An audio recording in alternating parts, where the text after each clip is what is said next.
अस्सलाम वालेकुम, मैं हूँ इंजीनियर कामिल सैद। आज मैं आपको सिखाऊंगा किस तरह हम वनान Nexus Pro 5.12 kilowatt hour battery को वोल्ट्रानिक इन्वर्टर के साथ कम्युनिकेट करेंगे। उसके लिए केबल किस तरह बनाएंगे और इन्वर्टर के साथ बैटरी को किस तरह कम्युनिकेट करेंगे। आपको पता है वोल्ट्रानिक इन्वर्टर के अंदर RS485 प्रोटोकॉल होता है, तो हम RS485 पाइलोन प्रोटोकॉल या वोल्ट्रानिक प्रोटोकॉल के थ्रू इन्वर्टर को बैटरी के साथ कम्युनिकेट करेंगे। तो इस वीडियो में हम आपको सिखाएंगे किस तरह हमने केबल बनाना है और किस तरह हमने बैटरी को इन्वर्टर के साथ कम्युनिकेट करना है और किस तरह बैटरी के पैरामीटर्स को रीड करना है। नेक्सस प्रो बैटरी और वोल्ट्रानिक इन्वर्टर कम्युनिकेशन के लिए हम केबल बना रहे हैं। बैटरी के साथ जो स्टैंडर्ड वायर आता है ये पेन टू पेन वायर होता है, ये ज़्यादातर यूज़ होता है बैटरी टू बैटरी कम्युनिकेशन के लिए।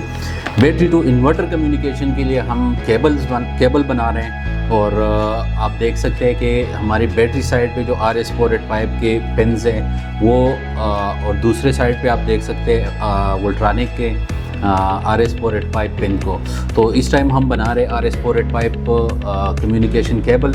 तो हमें ज़रूरत होगी एक वायर की, Cat 6 वायर की, जिसमें हमें सिर्फ 2 वायर्स हम यूज़ करेंगे। यहाँ पे हम येलो और जो वाइट कलर वायर है उस पर जो येलो निशान है ये 2 हम यूज़ करेंगे दोनों साइड्स पे।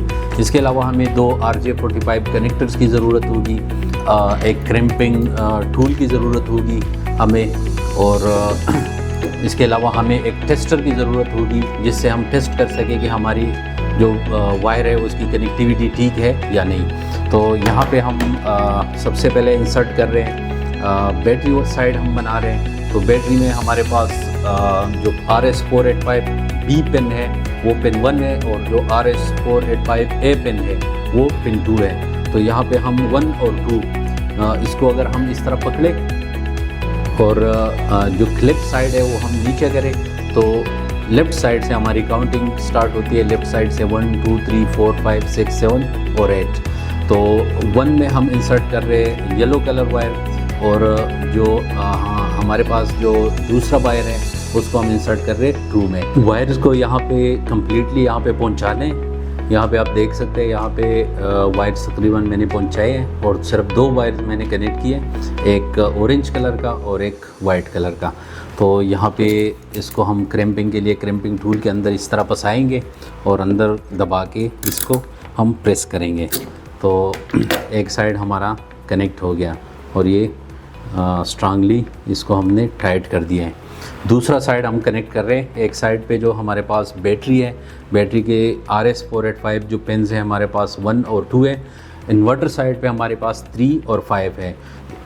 बैटरी का जो 1 साइड है RS485 A है वो हमारे पास पिन 2 है और जो हमारे पास पिन 1 है वो B है।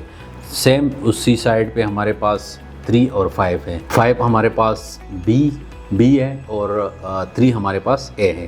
तो A से हमारा कनेक्शन जाएगा इन्वर्टर के A में, बैटरी के B से हमारा कनेक्शन जाएगा इन्वर्टर के B RS485 पिन में। पिंक कलर वायर मैंने पिन 3 में इंसर्ट कर दिया है और जो पिंक वाइट कलर है वो मैंने पिन 5 में इंसर्ट कर दिया है। अब इसको मैं क्रैम्प कर रहा हूँ। तो हमारा केबल तैयार है। अब हमने इसको चेक करना है। तो पहले इन्वर्टर साइड हमने इसके अंदर इंसर्ट करना है टेस्टर के अंदर और दूसरा साइड हमने इस साइड में इंसर्ट करना है।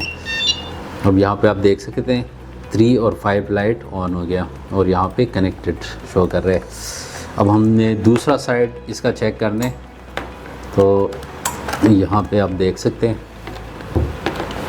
ये दोनों साइड मैंने इंसर्ट कर दिए और टेस्ट दबाया। तो यहाँ पे 1 और 2, तो ये साइड बैटरी के लिए और ये हमारा इन्वर्टर के लिए।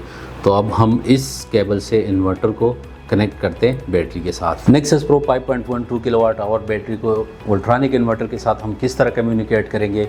तो यहाँ पे हम आपको सिखाते हैं कि किस तरह हमने बैटरी को इन्वर्टर के साथ कनेक्ट करना है, नेगेटिव टर्मिनल को बैटरी इन्वर्टर के नेगेटिव टर्मिनल के साथ कनेक्ट करना है, पॉजिटिव टर्मिनल को इन्वर्टर के पॉजिटिव टर्मिनल के साथ कनेक्ट करना है। उसके बाद हमने जो केबल बनाया था, ये वाला केबल जो हमने अभी बनाया था RS485 कम्युनिकेशन के लिए, तो यहाँ पे हमने बैटरी के साइड जो है वो बैटरी में इंसर्ट करना है, जो पिन 1 2 है वो हमने RS485 पोर्ट में इंसर्ट करना है।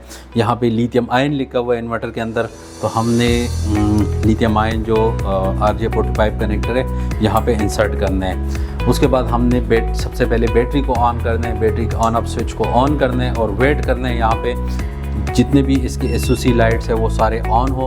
उसके बाद ये रन वाला लाइट जब ऑन हो जाए उसके बाद हमने रन करना है। इसके अलावा आपने ये सारे पिन, अगर आपकी एक बैटरी लगी है तो सारे जितने भी आपके एडर के बटन है, यहाँ पे जो डिप स्विचेस है ये आपने ऑफ रखने हैं। अगर आपने पैरेलल कनेक्शन करना है, बैटरीज को पैरेलल में लगवाना है, तब आपने ये डिप स्विचेस ऑन करने हैं। उसके बाद हमने आना है मेन LCD पे।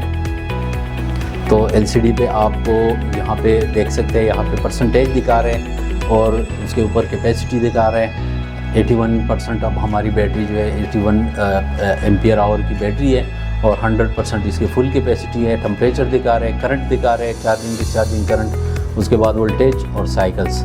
इस साइड पे बैटरी के पैरामीटर्स बता रहे हैं और सेकंड पेज पे अगर हम जाए तो यहाँ पे हर एक सेल का वोल्टेज हमें दिखा रहे हैं, टेम्परेचर वगैरह ये सारी चीज़ें यहाँ पे दिखा रहे हैं। उसके बाद हमें थर्ड पेज पे हमें सेटिंग्स की कुछ मेन्यू मिल जाते हैं। यहाँ पे बाय डिफ़ॉल्ट ये चाइनीज़ लैंग्वेज में आते हैं, तो यहाँ से आपने इंग्लिश सेलेक्ट करना है। उसके बाद आप डेट एंड टाइम सेलेक्ट कर सकते हैं। उसके बाद बेसिक सेटिंग्स है, बेसिक सेटिंग के अंदर आप ब्राइटनेस और बैटरी की जो बैकलाइट टाइम है उसको सेलेक्ट कर सकते हैं। उसके बाद प्रोटोकॉल सेटिंग है, तो प्रोटोकॉल सेटिंग को जैसे ही आप सेलेक्ट कर सकते हैं तो उसके अंदर आपको RS485 हमने करना है, तो RS485, RS485B, उसके बाद CAN 1 और CAN 2, तो हमने RS485A सेलेक्ट करना है। इसके बाद रीड करना है कि कौन सा प्रोटोकॉल इस टाइम सेलेक्ट है। तो यहाँ पे वोल्ट्रॉनिक प्रोटोकॉल सेलेक्ट है, यहाँ पे आप देख सकते हैं हमारे पास वोल्ट्रॉनिक प्रोटोकॉल सेलेक्ट है, तो हमने वोल्ट्रॉनिक सेलेक्ट कर दिया, इसको हमने सेट कर दिया। अब रीड करें तो ये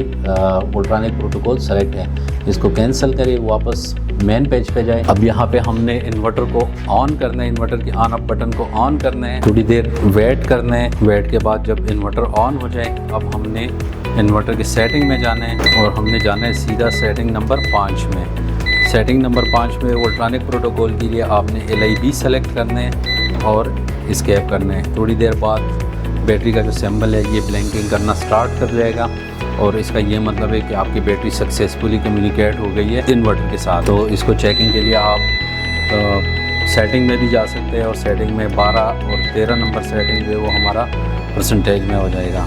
तो यहाँ पे ये आप देख सकते हैं ये परसेंटेज में चले गए हैं और हमने 29 नंबर सेटिंग लाजमी 10% करना है ताकि आपकी बैटरी डीप डिस्चार्ज से बच जाए।